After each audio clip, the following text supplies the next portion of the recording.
എന്താ എല്ലാവരും ഫുഡ് കഴിക്കുവാണ്. കുഞ്ഞുങ്ങളൊക്കെ കഴിച്ചു തുടങ്ങി. സമാധാനം. എന്താ ഇവിടെ ഒരുത്തിന് മാത്രം മോളി കൊടുത്ത്, അല്ലെങ്കിൽ അതിനൊരു സാമർഥ്യമുള്ള പൂച്ചയാണ് എൻ്റെ കുഞ്ഞാപ്പി. എല്ലാവരും കയറി കഴിച്ചാവും മാറി നിൽക്കും. എന്താ ഞങ്ങൾ കഴിച്ച് അവൻ ഉറങ്ങാൻ പോകാൻ തോന്നുന്നത്. നമുക്ക് നോക്കാം. അവൻ അതിൻ്റെ ഉള്ളിൽ കയറിയിട്ടാ കഴിഞ്ഞ് അവിടെ ഉറങ്ങാൻ കയറിയിട്ടാ. ഇത്രയും നേരം ഇതിൽ ഉറങ്ങിക്കിടക്കായിരുന്നു. ഞാൻ വിളിച്ച് ചോറ് കൊടുത്താണ്. നോക്ക് ഇത് ക്യൂട്ടാണെങ്കിൽ സുന്ദരിയാണോ സുന്ദരനാണോ. ബാക്കിയെല്ലാം കഴിക്കുവാണേ. ഇവിടെ ഒരുത്തൻ മാത്രം ഗൈസ്. അതാ അവൾക്ക് ചോറ് കൊടുക്കണ്ട. എല്ലാവരും കഴിക്കുവാണേ. വിളിച്ച് നോക്കാം നമുക്ക്. പൊന്നാ ഡാ സത്തേ ഡീ എഴുന്നേക്കടി, ചോറിൻ്റെ അടേ എല്ലാവരും കഴിക്കാമ്മാ. സത്തേ ഡാ ഡി പൊന്നാ ഡീ. നമുക്ക് ഭയങ്കര ഉറക്കം. ആളെ കാട്ടുന്നുണ്ട്. വിളിക്ക് കുഞ്ഞാപ്പി, അവളെ വിളിച്ചടി. കുഞ്ഞാപ്പി അവളെ വിളിച്ചടി, വിളിക്കടി കുഞ്ഞാപ്പി. അവളെ വിളിക്കടി. ചോറ് കൊടുക്കണ്ടേ? വിളിക്ക്.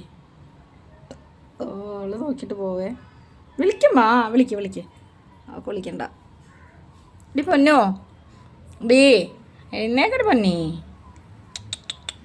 ഇതാ ചോറ് വേണ്ട. ചോറ് തിന്നണ്ടമ്മ. ചോറ് ഇതെല്ലാവരും ഫുഡ് കഴിക്കണ്ട, നീ മാത്രം കഴിക്കാതിരുന്ന എങ്ങനെ? വാ പൊന്നോ. കഴിക്കുമെന്നറിയില്ല, ഉറക്കപ്പിച്ചാണേ. കഴിച്ചേ, ചോറ് കഴിച്ചേ. ഇതാ ഇവനൊക്കെ കഴിക്കുന്നുണ്ടല്ലേ. നിനക്ക് മാത്രം കിട്ടില്ല ലാസ്റ്റ്. ഉറക്കപ്പിച്ചാണേ, അതാണ്. എന്തപ്പോൾ ഒന്ന് കഴിക്കും. കഴിക്കുന്നില്ല, അത് ഉറക്കത്തില്ല. ശരി എന്നാൽ ഉറങ്ങിക്കോ. അവളെ കൂട്ടി തന്നെ ഇടാം. അവൾ ഉറക്കം എഴുന്നേറ്റ് തന്നിട്ട് കിടന്നോട്ടെ എന്നാൽ. അപ്പം എല്ലാം ഉറക്കമൊക്കെ കഴിഞ്ഞ് ഫുഡൊക്കെ കഴിച്ചിട്ട് തന്നെ ഉറങ്ങാൻ കയറി കേട്ടോ. അതാണ്ട് ഉറങ്ങാൻ കയറി.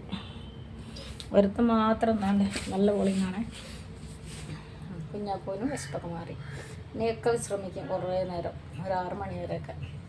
അപ്പോഴത്തേക്ക് ഞാൻ എൻ്റെ പരിപാടി നോട്ടെ. ഇന്ന് ഇച്ചിരി ക്ലീനിങ് ഇതൊക്കെ ഒരുക്കി കൊടുത്തു കേട്ടോ. അന്ന് ഇച്ചിരി ഒന്ന് വർക്ക് ഏരിയൊക്കെ ഒന്ന് ഒതുക്കി കൊടുത്തു. ഇതുങ്ങൾക്ക് ഇരിക്കാനും പിടിക്കാനൊക്കെ. മറ്റേ ഇന്നലെ ഇവിടെയൊക്കെ തുണിയായിരുന്നു, അതൊക്കെ ക്ലീൻ ചെയ്തു കണ്ടോ.